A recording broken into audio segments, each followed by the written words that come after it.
Republican Senator Ted Cruz and that man right there, challenger for Ted Cruz's Senate seat, Democrat Colin Allred, met for their first and likely only debate.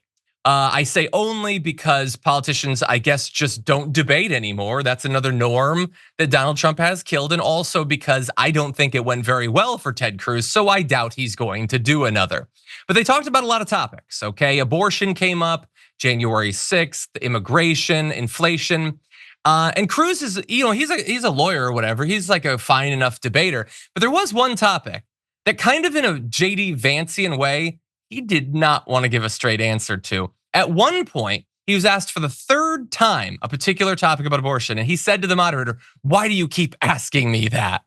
And I can answer that one because you won't answer the question. You won't answer the question. The question was, you back in 2021 said that you support exceptions for rape and incest, okay? And then a law was passed in Texas that does not have those exceptions. It bans all abortion after 6 weeks, which means that for most people in Texas, you will not even know you're pregnant until you no longer have those rights. No exceptions whatsoever for literally anything.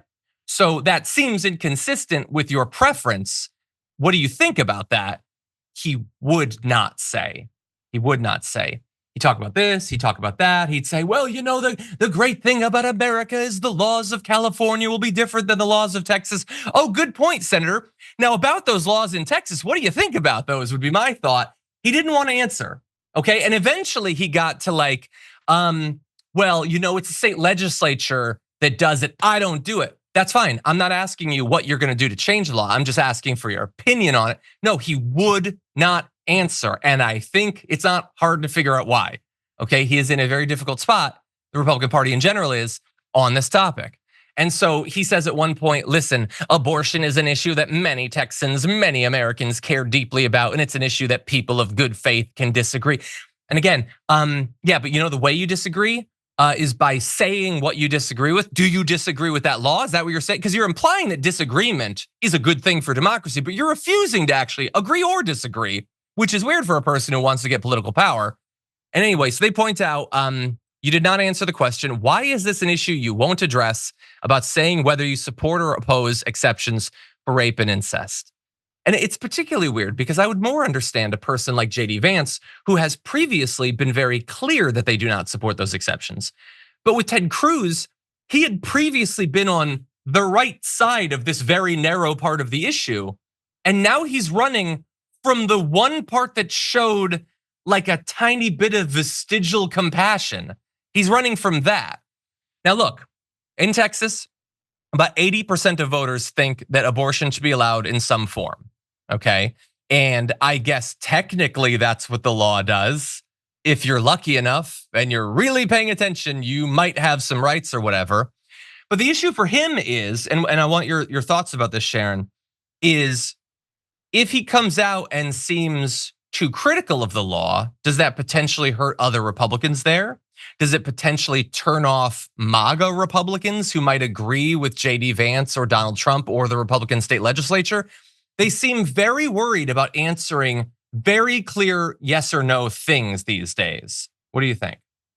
I think that's the thing about lying all the time. It is very difficult. He's so slippery, which I find more and more with senators in particular in Congress who have been educated at these Ivy League institutions. I'm not disparaging them. I'm just saying that, you got Josh Hawley and these people, and maybe I'm wrong because she's in the House of Representatives, but Marjorie Taylor Greene says slippery, goofy stuff too. So maybe it's not just isolated, but he's never going to answer. There's no need to have a debate with Ted Cruz because debates are about, let me question you, let me box you in, let's see where you stand on this and how you can handle yourself, comport yourself. He's not going to do it. Just like JD Vance didn't do it. I think Governor Walz was great when he at least got him to acknowledge the part about accepting or not answering whether Donald Trump lost the election. It's so like slippery. It's so slippery that it's just, I don't want to have a conversation with this guy. He's gross. And I have to wonder, like, to the people watching, some of them presumably think that there should be exceptions for rape and incest Mhm. to, protect the health or save the life or save the future fertility of the pregnant person. I'll define those as like people with a heart. And they're, presumably not going to like that answer because, like, wait, no, this is important to me. This is like one of the most obvious moral stands that you should be able to take. And you're refusing to do that. That seems weird. But okay, set those people aside. The people who think that there shouldn't be these exceptions, well, why is he not standing with you? Why is Ted Cruz being all like, maybe not? So then, like, if they tried to repeal the law, is he going to defend the law? Is he going to speak out for it? I don't know. He's not defending it right now. So shouldn't that be frustrating to you? Who is that answer for? The answer is that it's not for anyone. Ted Cruz is, as we'll get to, narrowly leading in this race. And he is presumably doing this debate because he's worried about being mocked ruthlessly if he avoids it. He's not doing it because he thinks it'll help him. He's just trying to get through it. Okay. And that is why he doesn't want to say anything that might turn people off. But again, in doing that, especially when you're a guy as naturally oily as Ted Cruz, that should still turn people off. And I hope that it does. Now, that said, Colin Allred clearly saw some blood in the water on the topic of abortion in the debate with Ted Cruz, and he got in a lot of good lines. Now, I wish I could play the actual tape for you. Unfortunately, it's local news, so we can't do that. But here's some of what he had to say. He says, Senator Cruz just called himself pro-life. You're not. It's not pro-life to deny women care so long that they can't have children anymore. To every Texas woman at home, when he says he's pro-life, he doesn't mean yours. That is a hard-hitting line. And Ted Cruz, I really wish you could see it. Ted Cruz, he doesn't have the capacity to like visibly endure a hit like that. It's always like an awkward smile, laugh, and turning head. He knows how hard that hits. And the thing is, especially when Ted Cruz, in theory, does think you should have access to abortions if you might die otherwise. He's previously said that.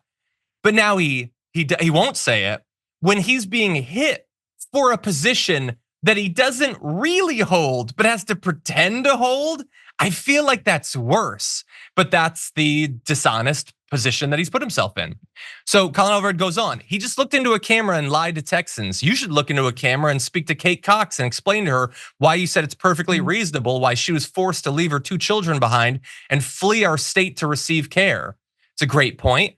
Colin Allred brings up the fact that maternal mortality rates have skyrocketed since that law passed. Again, you can be fine with that, and Ted Cruz appears to be. You can't be fine with that and have the label of pro-life mean jack whatever, okay? You just can't. That's not how words work. Colin Allred responded to the fact that Ted Cruz tried to turn a thing about people dying because of this new law to talking about like trans kids and stuff like that. Ted Cruz just kept on bringing up trans people. And Colin Allred says he wants you thinking about kids in bathrooms so you're not thinking about women in hospitals. It's a very good line. Colin Allred obviously had memorized some of these lines, and I like him. I think that they're well done. I don't think he 100% delivers them great. He's got kind of like an affect to him that could be a little bit better, but they're good lines, deployed well, credit overall. And also, he hit him on non-abortion stuff too. He said at one point, after he'd been the architect of the attempted overthrow of the election, talking about the attempt to not certify the election, when the mob came, Ted Cruz was hiding in a supply closet. And Cruz did that same like.